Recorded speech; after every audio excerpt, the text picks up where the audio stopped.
Kracker has suffered a 12-year album drought, but finally I can explain why his new album is called Coffee and Beer and give you a definitive answer on what genre Uncle Kracker is in this album review.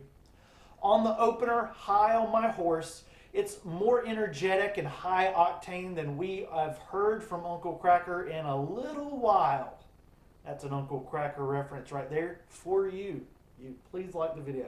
In fact, High on My Horse is his most explosive opener, with the only real contenders for explosive album openers being Keep It Coming with the ooh, and You Got That Thing. And I really like that Matthew decided to kick off this album with a big rocker with its southern pianos and cowboy references. It's not as emotionally impactful as This Time or Better Days. Better Days is one of my favorite songs of all time. But when you're gone for a dozen years plus, you need a bold statement to come back on, and that's exactly what High Horse is on this record.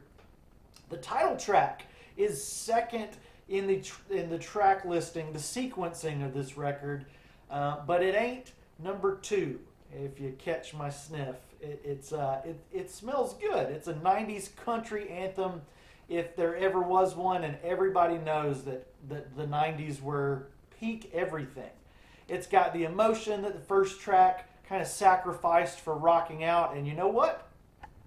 Coffee and Beer has strong Johnny Cash vibes, at least the track. I'm not talking about the entire album, but strong Johnny Cash sounds. And I appreciate that Uncle Kracker, or Matthew as I'm referring to him as, he realizes that he's got some wrinkles that he didn't have before. We haven't seen him in 12 years, so he's looking a little bit older these days, as we all are.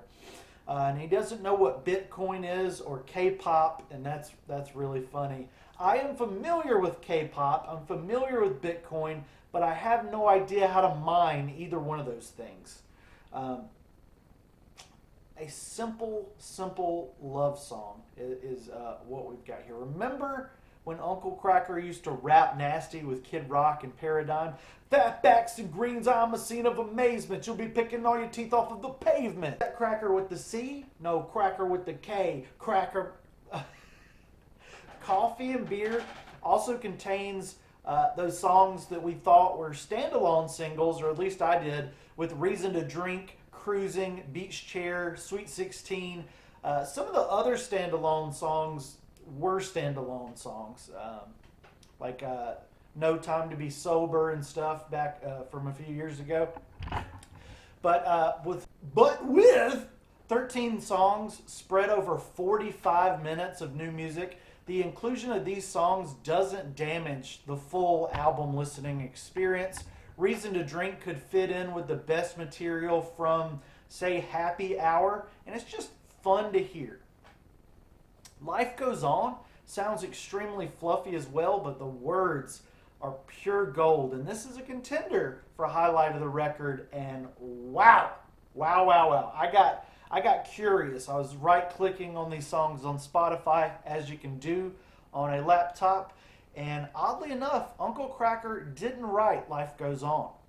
And while I'm not a snob about songwriting like I used to be when I was a younger man, I did find it odd that was written by someone else. So I looked through the rest of the credits on this album to see what the deal was with Uncle Kracker, a.k.a. Uncle Matthew Schaffer.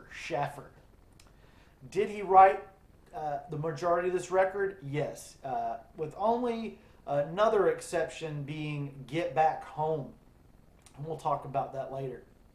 The fifth track, and we'll talk about the writing too. It's kind of a big deal on this record how these songs were written and put together. The fifth track, Just Like That, it's the worst Uncle Kracker song.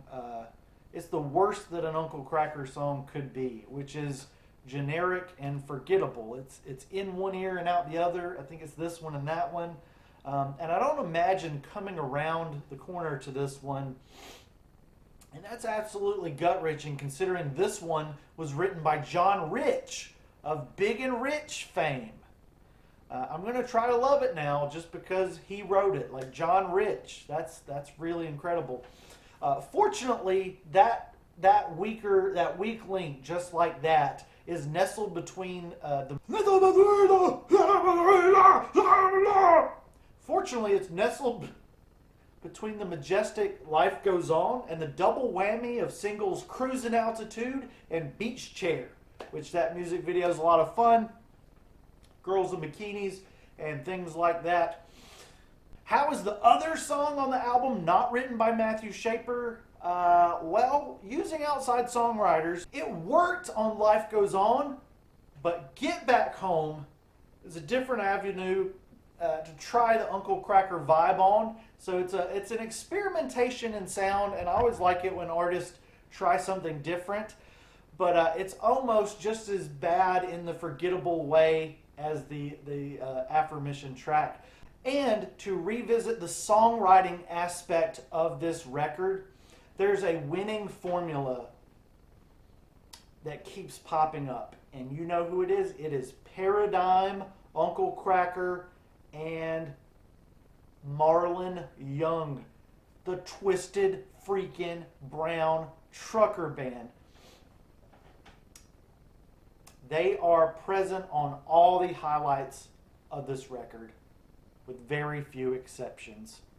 While the other songwriters that Schaefer are working with kind of bringing hits and misses. The Twisted Brown Trucker Gang, they're bringing all hits.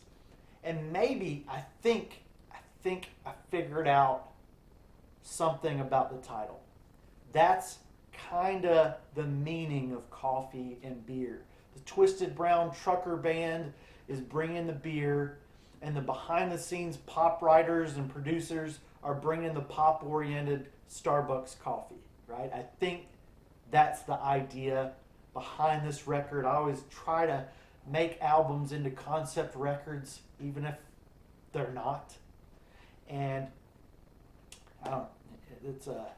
I think that's what's going on this Uncle Kracker record. Lonely Let You Down is an exception, as it is a collaboration with pop songwriters. Oh! And You Should Have Loved Me is a grammatical nightmare. Oh man, You Should Have Loved Me. I saw it as soon as I clicked on the album. You Should Have Loved Me. But screw whatever I said was a highlight before, because You Should Have Loved Me, it's grammatically making my skin crawl. But my other highlight, Uncle Kracker didn't even write it, right? So this, You Should Have Loved Me by Uncle Kracker, You Should Have Loved Me is the definitive highlight of the record.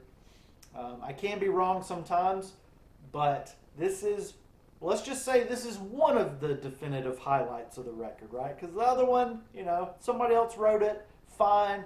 But You Should Have Loved Me and another one later on is going to be like the crown jewels of this record. And that's where we're getting towards the end of this record. And there's a really nice flow where the weaker songs are kind of interspersed, where they're kind of in the middle. But this album is just, it gets stronger as you get towards the back end of it, which I really like, that you don't hear that a lot on any records. And Mark on Me, another highlight, which means this album has 3 highlights. You Should Have Loved Me and this one, Mark on Me, are the best because, still screw the other one for being written by Blair, Brad, Brett, and Bobby and Billy and Booby, or whoever. There were clearly 2 teams of songwriters on this album, but on most of Coffee and Beer, it works in the album and the song's favor, and probably even led to the name of the album or this concept. The Twisted Brown Trucker Band were chugging beers and freestyling with Kid Rock on their days off, and the Suit and Tie songwriters were sipping Starbucks with Matthew Schaefer in his suit and tie, not on a beach, but in a mansion somewhere. And if the results are good and real, that's what really matters. And even if the more pop-leaning stuff, it's good. It's ear candy to the soul.